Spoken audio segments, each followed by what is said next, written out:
everyone welcome to टेसुङ शेर्पाको ब्लगमा आज चाहिँ मैले धेरै पछि ब्लग बनाउन गइरहेको छु किनकि हामीहरू चाहिँ साथीहरू मिलेर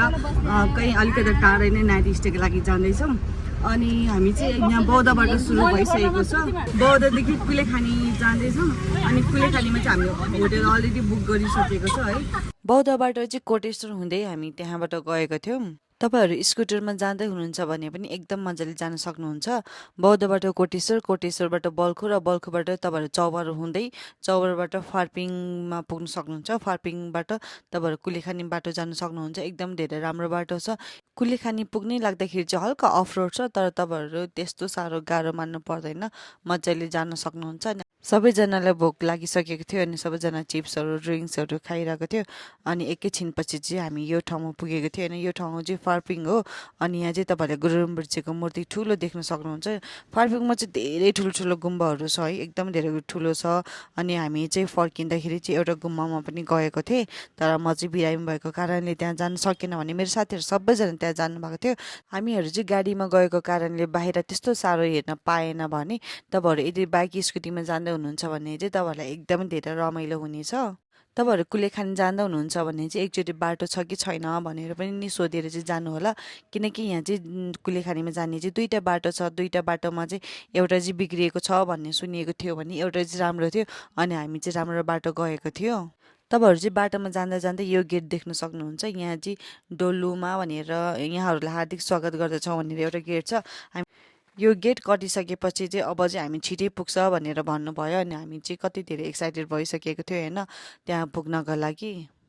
यो गेट कटिसकेपछि चाहिँ एकैछिनपछि यो ठाउँ आएको थियो यो ठाउँबाट चाहिँ एउटा तलबाट पनि बाटो जाने छ भने एउटा माथिल्लो बाटो पनि छ अनि हामी चाहिँ यो वाला बाटो गएको थियो अनि यो वाला बाटो गइसकेपछि चाहिँ एकैछिनपछि चाहिँ तपाईहरुले यो ठाउँमा पुग्न सक्नुहुन्छ अनि यो ठाउँमा चाहिँ पारिपट्टि चाहिँ कति धेरै घरहरु थियो हैन अनि रोडको कुरा गर्नु पर्दाखेरि चाहिँ रोड चाहिँ एकदमै धेरै राम्रो छ है अहिलेसम्म चाहिँ हैन अनि हामी चाहिँ जाँदै जाँदै पानी पनि परिसकेको थियो हैन यो ठाउँमा यति धेरै गुम्बा छ कि तपाईहरुले यहाँ पनि हेर्न सक्नुहुन्छ हैन मैले पुरै जुम गरेर तपाईहरुको लागि देखाइदिएको छु पारी गयो भने यस्तो राम्रो ठाउँ छ होला जस्तो लाग्यो हैन हामी चाहिँ हुमाने भन्ने ठाउँमा पुगिसकेको थियो हैन साथीहरु कतिजनाले चाहिँ भमिट भयो हामी भमिट गर्ने भनेर गाडी रोकिरहेको थियो अनि कतिजना चाहिँ बाहिर निस्केर भमिट पनि गरे भने कतिजना चाहिँ हामी भित्र बसिरहेको थिए यहाँबाट निस्केपछि चाहिँ एकैछिनमा हामीले चाहिँ अफ रोड भेट्यो हैन अफ रोड पनि कति नै गाह्रो होला भनेको त त्यस्तो साह्रो गाह्रो पनि छैन हैन यति जब अफ रोड त केही हैन यो भन्दा काठमाडौँ त झन् पुरै डुबान पर्ने पुरै खाल्डो हुन्छ हैन अहिले मात्र अलिकता सुध्रेको अवस्था हैन भने यो भन्दा त काठमाडौँमा 2 गुणा बढीको अफ रोड हुन्छ हैन अनि यति त भइहाल्छ नि भनेर हामीहरु गइरहेको थियो त्यसपछि चाहिँ फाइनली हामीले बुक गरेको और हामी बस्ने ठाउँ चाहिँ हामीले देखिसकेको थियो हैन यो चाहिँ यहाँको कुलेखानी भिलेज रिसोर्ट हो हैन यहाँको बारेमा पनि हामी भन्ने नै छौं भिडियोमा अगाडि फर्स्टमा चाहिँ हामी त्यहाँ झर्यो अनि त्यसपछि एकछिन त्यहाँ उभिरहेको थियो अनि त्यहाँको एउटा दाइ और भाइले चाहिँ हैन तपाईहरुले यहाँ बुक गर्नु भएको छ भनेर पनि सोध्नु भयो अनि सोधिसकेपछि चाहिँ हो हामीले यहाँ बुक गरेको छ भनेपछि उहाँहरूले कतिजनाको चाहिँ ब्यागहरु लगेर भित्र राखिदिनु भयो भने मैले चाहिँ आफ्नो ब्याग चाहिँ आफैले नै उठाए हामीले चाहिँ रुम भित्र चेक इन गरे अनि चेक इन गरेपछि भित्र रुममा हेर्दाखेरि चाहिँ यस्तो टाइपको नजारा देखिरहेको थियो विन्डोबाट चाहिँ त्यसपछि भित्रको चाहिँ हैन एउटा रुम चाहिँ उहाँहरूले सफा गरेर राखिदिनु भएको थियो अर्को रुम चाहिँ सफै नगरिकन यतिकै दिनु भएको थियो फेरि त्यहाँ गएर मैले चाहिँ उहाँहरूलाई भने हैन यो रुम सफा छैन भनेपछि फेरि उहाँहरूले क्लिन चाहिँ गरिदिनु भयो त्यही भएर हामी चाहिँ एकै ठाउँमा छौं अहिलेको लागि हामीलाई चाहिँ एकदमै धेरै भोक लागिरहेको थियो अनि फर्स्टमा चाहिँ हामीले त्यहाँ गएर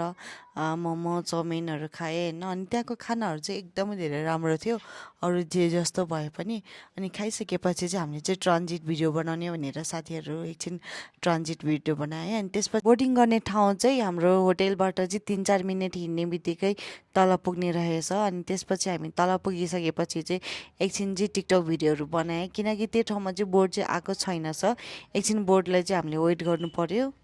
हामीहरु चाहिँ त्यहाँ पुगेपछि टिकटक भिडियो रिलहरु बनाउँदै थिए अनि त्यसपछि चाहिँ बोट आइसक्यो अनि बोट आइसकेपछि चाहिँ हामी चाहिँ बोटमा चढे साथीहरु यस्तो धेरै डराइरहेको थियो हैन एकदमै धेरै कराइरहेको थियो यसमा चाहिँ मैले साउन्डहरु के हालेको छैन अनि सबैजना कस्तो भयो भनेर सोध्दाखेरि चाहिँ एकदम धेरै रमाइलो भयो भनेर थियो कुनै साथीहरुले चाहिँ मलाई एकदम धेरै डर लाग्यो भनेर थियो अनि कुनै साथीहरुले चाहिँ धेरै कान खायो चिच्चाएर भनेर थियो जो सबैजनालाई एकदम धेरै रमाइलो भयो भन्दै थियो लास्टमा चाहिँ अनि मलाई पनि एकदम धेरै रमाइलो भएको थियो तर 500 तिरेर जस्ट 10 मिनटमा त हामीलाई घुमाइदिनु भयो कि त्यसपछि चाहिँ हामी स्विमिङ गर्नतिर लागेँ स्विमिङ गर्दाखेरि चाहिँ सबैजनालाई